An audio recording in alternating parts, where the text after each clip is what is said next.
Aujourd'hui, ensemble, nous allons franchir le Rubicon.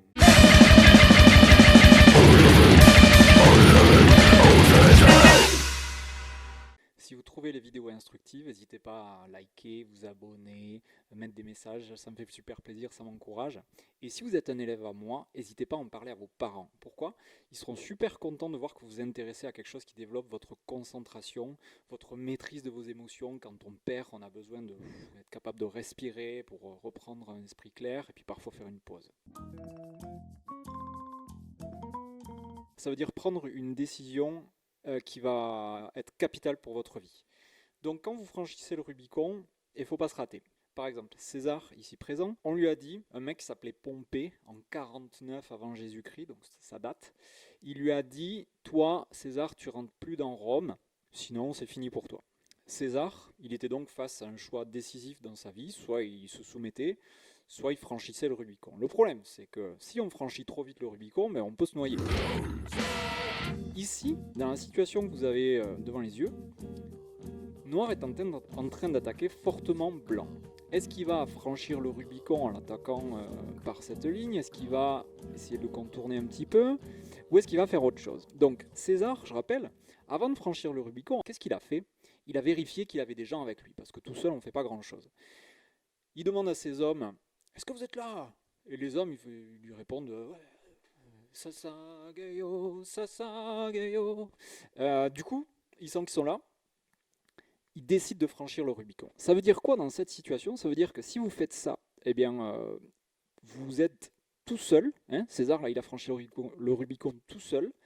Si vous faites ça, vous n'êtes pas tout seul, mais vos amis, ils sont un peu loin. Donc, Blanc, il peut faire ça et vous dire, hey, César, t'es quand même un petit peu tout seul. Et le mieux, en fait, c'est d'abord d'aller voir ses troupes et de faire masse contre l'adversaire. Donc d'abord se renforcer avant d'attaquer. Ça, c'est mon premier conseil. C'est à Blanc de jouer. Qu'est-ce qu'il va faire? Il attaque. Noir, il est obligé, puisqu'il est en Atari, de se sauver. Et Blanc, il continue d'attaquer. Et encore une fois, Noir, il n'a pas trop le choix. Il sauve sa pierre. Maintenant, qu'est-ce qu'on voit? C'est que là, Blanc a franchi le Rubicon, mais de manière trop intrépide. Il a un soldat tout seul, un soldat tout seul, un soldat tout seul, un soldat tout seul. Du coup, à la rigueur, s'il y a un peu de sagesse, il va se connecter ici. Mais Noir, il va facilement, à chaque fois que vous pouvez déconnecter en ayant des groupes forts autour, voilà, Blanc il est obligé de jouer là. Et maintenant, ça y est, vous avez isolé un des soldats. Vous pouvez, comme un lion qui isole une gazelle, voilà, on peut facilement la dévorer. Je donne un exemple justement toujours avec notre histoire de franchissement de Rubicon. César, je n'ai pas trouvé l'information sur internet, mais je suis sûr que quand il a franchi la rivière symbolique qu'on lui a interdit de passer le Rubicon, il a fait gaffe de ne pas passer par l'endroit où il y avait le plus de courant, histoire de ne pas perdre des hommes dans la noyade. Il a passé le Rubicon certainement à ce qu'on appelle un gué, c'est-à-dire un endroit où il y a moins de profondeur. Donc je vais vous montrer quelques cas dans lesquels on peut franchir le Rubicon, jouer sur la ligne de la mort sans prendre de risque. Ici, c'est un bon exemple. On a Noir qui vient de jouer ici de protéger sa zone dans le coin, et on a une pierre blanche qui est en territoire ennemi, donc un petit peu comme César s'il avait franchi le Rubicon tout seul et que son armée était restée derrière lui. Ici, il y a un moyen de faire en sorte, puisque c'est à Blanc de jouer, que cette pierre blanche soit reliée à celle-là. Il n'y a pas 50 000 façons. Bien sûr que si vous jouez là, Noir, il vous coupe la route. Donc là, c'est un des seuls cas où vous pouvez jouer ici. Pourquoi? Parce que Noir, s'il joue là, il se met lui-même en Atari, vous le capturez. Et deuxième exemple, si Noir essaie de vous avoir de l'autre côté, c'est pareil, il est en Atari, il n'a qu'une vie. Pourquoi? Parce que lui, il a joué sur la ligne de la mort, mais pas au bon moment. Il a traversé, il a franchi le Rubicon, mais sans discernement. Il a sauté dans l'eau, quoi. Et il s'est noyé. En fin de partie, quand tout est un petit peu joué, c'est-à-dire que là, on voit que Blanc, il a obtenu une zone en bas à droite, en haut à gauche, et inversement pour Noir, Noir a obtenu en bas à gauche et en haut à droite. Donc il n'y a plus de territoires qui sont véritablement contestés. Alors bien sûr, on peut faire des petites choses comme ça, des Atari, puis ensuite on prend le soin de connecter, comme je vous ai dit en première partie. Mais qu'est-ce qu'on fait après?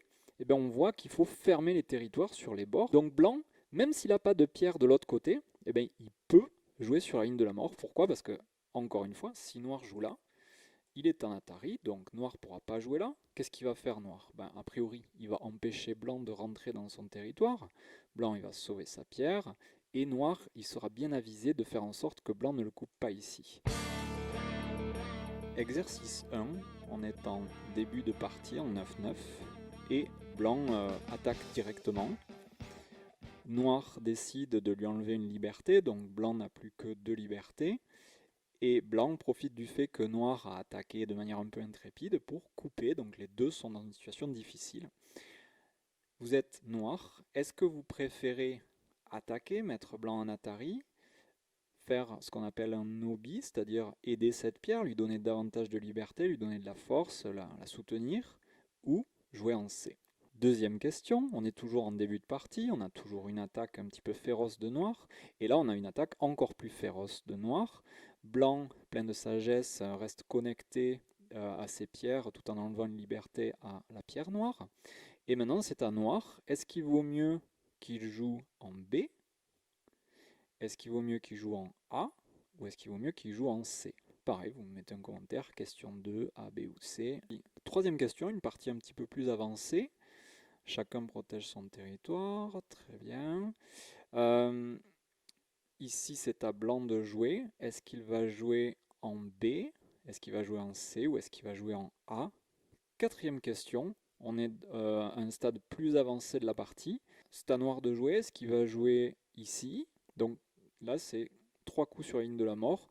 On a vu que, bien sûr, c'était souvent dangereux, mais il y en a au moins un qui est bon. N'hésitez pas à me mettre en commentaire 1A, 2B, 3C, 4A. Et moi, je vous dis combien vous avez de points sur 4. Ciao!